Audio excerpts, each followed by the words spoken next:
नमस्कार सभी को, आप सबका स्वागत है अपने YouTube चैनल में। आज हम डिस्कस करेंगे सामाजिक बुराइयां टॉपिक, यानी कि सामाजिक बुराइयों से किस प्रकार के क्वेश्चंस पूछे जाते हैं। सबसे पहले रहेगी हमारी बाल विवाह।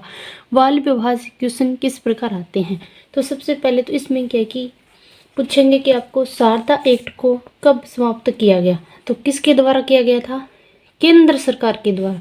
शारदा एक्ट को किसके द्वारा समाप्त किया गया था? केंद्र सरकार द्वारा। और कब किया गया? 2006 में। कब किया गया? 2006 में। क्वेश्चन 2 बन गए यहाँ पे भी। शारदा एक्ट है, इसको समाप्त किसने किया? तो केंद्र सरकार ने। कब किया पूछे? तो 2006 में। फिर क्या कि शारदा एक्ट को समाप्त कर एक नया कानून बनाया गया। वो कौन सा था? बाल विवाह निषेध अधिनियम 2006। कौन सा कानून बनाया गया था? बाल विवाह निषेध अधिनियम 2006। बाल विवाह निषेध अधिनियम 2006 बना तो दिया, लेकिन लागू कब किया गया पूछे आपसे? तो कौन सा हो, कब होगा? 1 नवंबर 2007 को बाल विवाह निषेध अधिनियम लागू किया गया। इस प्रकार से क्या आपसे क्वेश्चन पूछे जाएंगे। बाल विवाह से ज़्यादा गहराई में जाने की ज़्यादा आवश्यकता नहीं है, बस सिर्फ ओनली ऐसे ही क्वेश्चन पूछे जाते हैं। फिर है कि वर्तमान में विवाह योग्य आयु कितनी है? लड़कों के लिए 21 वर्ष, लड़कियों के लिए 18 वर्ष। यानी कि लड़कों की शादी 21 वर्ष से पहले या लड़की की शादी 18 वर्ष से पहले की जाती है, तो वो किस में आते हैं? बाल विवाह के अंतर्गत है। फिर नेक्स्ट है कि बाल विवाह निषेध अधिनियम 1 नवंबर 2007 को लागू किया गया, लेकिन जम्मू कश्मीर राज्य में लागू नहीं हुआ था। कब? 1 नवंबर 2007 को। अन्य राज्यों में तो लागू हो गया, लेकिन जम्मू कश्मीर में लागू नहीं हुआ था। फिर क्या है कि बाल विवाह निषेध अधिनियम जम्मू कश्मीर में कब लागू किया गया? ये भी क्या आपसे पूछ सकता है। तो कब किया गया था? 31 अक्टूबर 2019 को। कब? 31 अक्टूबर 2019 को। फिर है कि सबसे ज़्यादा बाल विवाह राजस्थान में कब होता है? यानी कि हमारे राजस्थान में सबसे बाल विवाह कब होता है? अक्खा तीज को, जिसे हम क्या कहते हैं? अक्षय तीज भी कहते हैं। इस त्यौहार पर क्या कि लगभग हमारे क्या कि बाल विवाह होते हैं। फिर है कि सर्वाधिक सबसे ज़्यादा बाल विवाह कहाँ पे होता है? तो सबसे ज़्यादा बाल विवाह कहाँ होते हैं? बिहार में। और न्यूनतम बाल विवाह हिमाचल प्रदेश में। ये किसकी रिपोर्ट है? यह यूनेस्को UNICEF रिपोर्ट है। ये रिपोर्ट आई थी, उसके अंतर्गत क्या कि पता चला है कि सर्वाधिक बाल विवाह बिहार और कम बाल विवाह हिमाचल प्रदेश में। अगर मान लो कि बाल विवाह हो रहा है, चाहे लड़की पक्ष हो चाहे लड़का पक्ष हो, बाल विवाह के दौरान अगर आप पकड़े जाते हो तो इसमें सजा होती है आपकी 2 वर्ष की और 1 लाख रुपए क्या आपको केस देना पड़ता है। दोनों पक्षों को केस इसमें दंडित किया जाता है, यानी कि लड़के पक्ष वालों की भी सजा होती है और लड़के पक्ष वालों दोनों की। अब आपको पता चलेगा कि बाल विवाह से संबंधित किस प्रकार के क्वेश्चन पूछे जाते हैं। ये नोट्स आपको क्या कि मेरे टेलीग्राम चैनल पर मिल जाएंगे, तो आप वहाँ से क्या कि प्रयोग को ले सकते हो। ज़्यादा गहराई में जाने की आवश्यकता नहीं है, सिर्फ ऐसे ही क्वेश्चन पूछे जाएंगे। दहेज प्रथा, दहेज प्रथा से किस प्रकार क्वेश्चन बनते हैं? ये सिर्फ ओनली क्या कि दहेज प्रथा से 1 या 2 क्वेश्चनों से बढ़ने की गुंजाइश होती है। उसमें से क्या कि एक ही क्वेश्चन आएगा आपको। या तो पूछेगा आपसे कि दहेज निषेध अधिनियम कब बनाया गया? तो कब बनाया गया? 1961 में। और कौन से अधिनियम में संशोधन हुआ था? संशोधन हुआ था 1984 और 86 अधिनियम में भी में संशोधन करके ना दहेज निषेध अधिनियम 1961 बनाया गया। लेकिन बना तो 1961 में दिया था, लेकिन तब तक क्या कि मंजूरी नहीं मिली थी। फिर दूसरा क्वेश्चन यह बनेगा कि दहेज निषेध अधिनियम को मंजूरी कब मिली? यानी कि मंजूरी कब मिली? मंजूरी पूछे आपसे तो आपको याद रखना है 20 मई 1961 को। कब? 20 मई 1961 को। फिर नेक्स्ट है कि कानून लागू कब किया गया? यानी कि दहेज निषेध अधिनियम है, ये कानून वालों लागू कब किया गया? तो ये किया गया था 1 जुलाई 1961 को। ये मान लो कानून कब लागू किया गया था? 1 जुलाई 1961 को। जम्मू कश्मीर राज्य को छोड़कर अन्य सभी राज्यों में क्या किया है? 1 जुलाई 1961 को दहेज निषेध अधिनियम कानून है वो लागू कर दिया गया था। फिर दूसरा क्वेश्चन, नेक्स्ट क्वेश्चन ये बन सकता है कि दहेज निषेध अधिनियम जम्मू कश्मीर में कब लागू किया गया? तो जम्मू कश्मीर में लागू किया गया था 31 अक्टूबर 2019 को। कब? 31 अक्टूबर 2019 को। बस क्वेश्चन सिर्फ इतने से ही बढ़ेंगे। वैसे क्या कि मैं नॉलेज के आधार पर आपको थोड़ा सा और करवाऊंगी, लेकिन क्वेश्चन आपका क्या कि ये 2-3 यहाँ से एक क्वेश्चन बढ़ेगा, इससे ज़्यादा नहीं बढ़ेगा। फिर है कि दहेज, अगर कोई दहेज लेता है या देता है तो उसकी सज़ा कितनी है, 5 साल की तो सज़ा होगी और न्यूनतम क्या कि 15,000 रुपये लगेंगे। कितने, 15,000 रुपये आपको केस देना पड़ेगा। फिर थोड़ा नॉलेज के आधार पर आगे कोई कुछ धाराएं हैं वो हम डिस्कस कर लेते हैं, लेकिन क्वेश्चन तो क्या कि दहेज निषेध अधिनियम कब बनाया गया, मंजूरी कब मिली, कानून लागू कब किया गया और जम्मू कश्मीर में कब लागू किया गया, सिर्फ क्वेश्चन यहीं से ही बनेंगे। फिर है कि दहेज के लिए आईपीसी 1860 में कुछ प्रावधान है, यानी कि आईपीसी की धारा 498A। इसमें क्या है कि अगर किसी लड़की को दहेज के लिए प्रताड़ित या उस लड़की पर अत्याचार किया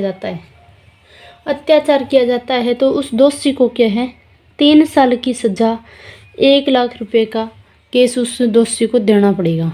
इतना, अगर किसी भी लड़की को दहेज के लिए प्रताड़ित किया जा रहा है, उसको टॉर्चर किया जा रहा है, अगर वो केस कर देती है तो उस करने वाले को, चाहे उसका पति हो चाहे ससुराल वाले हो, कोई भी रिलेटिव हो, उसको क्या है कि 3 साल की सज़ा और 1 लाख रुपए देना पड़ेगा।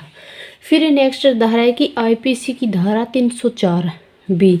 कौन सी धारा है, आईपीसी की धारा 304।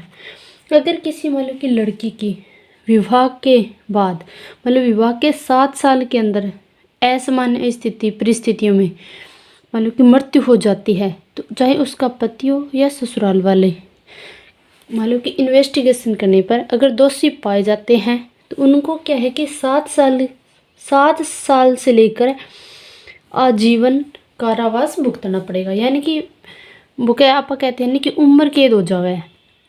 आईपीसी की धारा 304VI कह कि अगर कोई लड़की ने मार दी जावे, जला दी जावे, कुछ भी कर दी जावे लड़की साथ है, या फिर मान ली उस लड़के को खुद भी इतना परेशान किया जाए भी वो खुद क्या है कि मजबूर हो जाए मरने के लिए, तो इस प्रकार की अगर कोई भी परिस्थिति पाई जाएगी तो चाहे वो उसका पति हो या ससुराल वाले, दोषी कोई भी हो, उसको क्या है कि 7 वर्ष से लेकर आजीवन कारावास हो सकता है। तो ये कौन सी धारा है, ये धारा है आईपीसी की धारा 304B। फिर नेक्स्ट धारा है कि आईपीसी की धारा 406। अगर किसी महिला का तलाक हो जाता है, हम अधिकतर देखते हैं नहीं कि किसी लड़की का तलाक होते हैं तो उस ससुराल से सारा सामान उठा लाते हैं और जो भी मायके वालों का दिया होता है वो सारा का सारा वापस करना होता है। अगर ये सामान ससुराल पक्ष वाले वापस नहीं लौटाते हैं तो उनको क्या है कि 3 साल की सज़ा उनकी होगी। कितने साल की, 3 साल की सज़ा होगी। और आईपीसी की फुल फॉर्म क्या है, इंडियन पेनल कोड। आईपीसी की फुल फॉर्म क्या है, इंडियन पेनल कोड। तो आपका क्वेश्चन कहाँ से बनेगा, आपका क्वेश्चन तो सिर्फ क्या है कि यहीं से बनेगा, सिर्फ इतने ही टॉपिक से आपका क्वेश्चन बनेगा, इससे ज़्यादा क्या कि आपका क्वेश्चन नहीं बनेगा। तो इसलिए जितना हो सके तो आप इतनी ही चीज़ों को अच्छे ढंग से कवर कर लेना। बाल श्रम, बाल श्रम का अर्थ क्या है कि सरकार के द्वारा निर्धारित आयु से कम आयु के बच्चों से काम करवाना ही क्या है, बाल श्रम है। इसमें क्या है कि अनुच्छेद 24 के अनुसार 14 वर्ष से कम आयु के बच्चों से काम करवाना निषेध है। मान लो कि ये पूछा जाएगा कि किस अनुच्छेद के अनुसार 14 वर्ष से कम आयु के बच्चों से काम करवाना निषेध है, तो आपको अनुच्छेद कौन सा याद रखना है, आपको अनुच्छेद याद रखना है 24, यानी कि अनुच्छेद 24। सिर्फ इतनी चीज़ें आप याद रख लो। फिर यह पूछे कि अनुच्छेद 24 में क्या कहा गया है, मान लो कि कम आयु के बच्चों के बारे में, तो उसमें ये कहा गया है कि कम आयु के बच्चों से काम नहीं करवाना है, 14 वर्ष से कम आयु के बच्चों से। राष्ट्रीय बाल श्रम निषेध नीति कब बनाई गई थी, 1987 में। फिर नेक्स्ट क्वेश्चन बनेगा, विश्व बाल श्रम निरोध दिवस कब मनाया जाता है, 12 जून को। फिर नेक्स्ट पॉइंट है कि बाल श्रम निषेध नीति कब व किसके द्वारा लागू की गई है, तो ये बाल श्रम निषेध नीति है वो है कि 14 अगस्त 1987 को कब बनाई गई थी, 14 अगस्त 1987 को ही बनाई गई थी। और श्रम एवं रोजगार मंत्रालय द्वारा क्या है, इसको लागू किया गया था, किसके द्वारा, श्रम एवं रोजगार मंत्रालय द्वारा।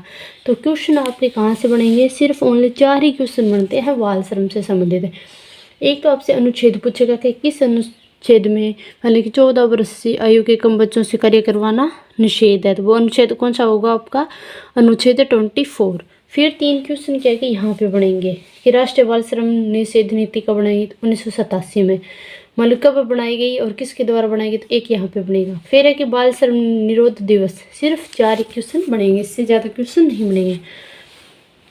फिर नेक्स्ट है कि चोरी। चोरी से भी इतने ज़्यादा खास क्वेश्चन नहीं बनते हैं और नहीं अभी तक आए हैं कोई चोरी से संबंधित क्वेश्चन, लेकिन फिर भी क्या थोड़े नॉलेज के आधार पर हम पढ़ लेते हैं। चोरी के लिए प्रावधान आईपीसी की धारा 378 लेके 462 तक है। चोरी का उल्लेख मिलता है तो वो कौन सी धारा में मिलेगा? 378 की धारा में। डकैती का उल्लेख है 390 की धारा में। और धारा 392 और 396 के अंतर्गत क्या कि चोरी को दंडनीय अपराध माना गया है। अगर कोई चोरी करता व्यक्ति पाया जाता है तो उसको कितनी सजा है? 3 साल की सजा। इससे क्या कि ज़्यादा क्वेश्चन नहीं बनते हैं। दूरव्यसन यानी कि नशाखोरी और धूम्रपान, इस टॉपिक से क्वेश्चन क्या कि 2 क्वेश्चन आपको देखने को मिलेंगे। सार्वजनिक धूम्रपान निषेध अधिनियम कब है? 2 अक्टूबर 2008 को। कब बनाया गया? 2 अक्टूबर 2008 को। फिर है कि विश्व तंबाकू निषेध दिवस 31 मई। विश्व नशा मुक्ति दिवस है 26 जून। कब है विश्व नशा मुक्ति दिवस? 26 जून। फिर नेक्स्ट है कि WHO यानी कि विश्व स्वास्थ्य संगठन, इसकी स्थापना कब हुई थी? 7 अप्रैल 1948 को। कब हुई थी? 7 अप्रैल 1948 को। या तो क्वेश्चन आपसे यहाँ से पूछ लेगा, अगर यहाँ से नहीं पूछेगा ना तो आपको पूछेगा यहाँ से, यानी कि तंबाकू है, इसका वानस्पतिक नाम या वैज्ञानिक नाम।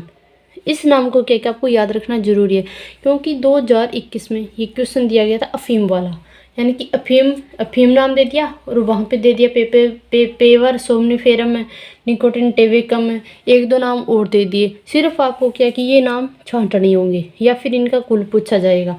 इस प्रकार क्या कि ये 5-4 हैं, इनको आप अच्छे ढंग से याद कर लेना। फिर पहला कौन सा है कि तंबाकू। तंबाकू का वैज्ञानिक नाम क्या है? निकोटिएना टेविकम। कौन सा है? निकोटिएना टेविकम। आप क्या थोड़ी सी ट्रिक लगा के याद रख लेना। कुल कौन सा होगा तंबाकू का? सोलेनेसी। सोलेनेसी में कौन सा आता है? आलू, मूली, गाजर, ये सब क्या है? सोलेनेसी में आते हैं। फिर है कि तंबाकू है, इसमें कौन सा एल्केलॉइड पाया जाता है? तो कौन सा पाया जाता है? निकोटिन। कौन सा? निकोटिन पाया जाता है। और ये क्वेश्चन क्या है कि ARTET 2011 में आया हुआ क्वेश्चन है।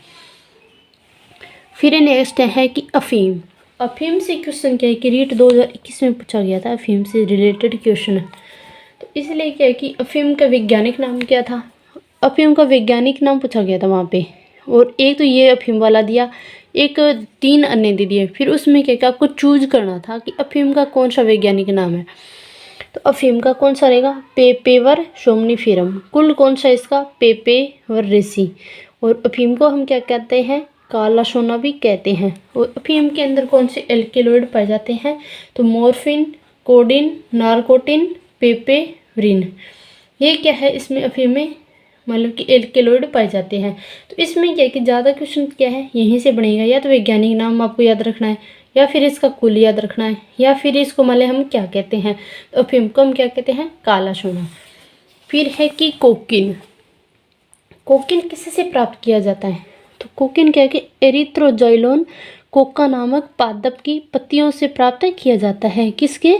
कोका नामक पादप की पत्तियों से प्राप्त किया जाता है। नेक्स्ट है धतूरा। धतूरा का वानस्पतिक नाम क्या है? डटूरा स्ट्रोमोनियम। धतूरा को क्या बन जाएगा? डेटूरा। तो इसको क्या कि आपको याद करने में ज़्यादा कन्फ्यूजन नहीं होगा। कुल कौन सा होगा इसका? सोलेनेसी। धतूरे के फल से हमें कौन से एल्केलॉइड प्राप्त होते हैं? बोलते हमें एस्ट्रोपिन, हायोसाइमिन, स्कोपिलामिन नामक एल्केलॉइड हमें क्या है? प्राप्त होते हैं। और धतूरे की प्रकृति कैसी होती है? जहरीली। कैसी प्रकृति होती है? जहरीली। स्मेक। और स्मेक के अन्य नाम क्या है इसके? हीरोइन है, सफेद पाउडर है, ब्राउन शुगर है। इसको क्या कहते हैं हम? स्मेक के ही अन्य नाम है। लेकिन स्मेक का इनका क्या कि वानस्पतिक नाम या वैज्ञानिक नाम नहीं पूछा गया है। यहाँ पे इसका क्या पूछा जाएगा? आपको रासायनिक नाम पूछा जाएगा। तो रासायनिक नाम क्या होता है? आपसे पूछा कि स्मेक का रासायनिक नाम, हीरोइन का, सफेद पाउडर, ब्राउन शुगर, इनमें से कौन सा ही दे देगा? और आपसे पूछेगा रासायनिक नाम, तो रासायनिक नाम क्या होगा? Diacetyl morphine. क्या होगा? Diacetyl morphine.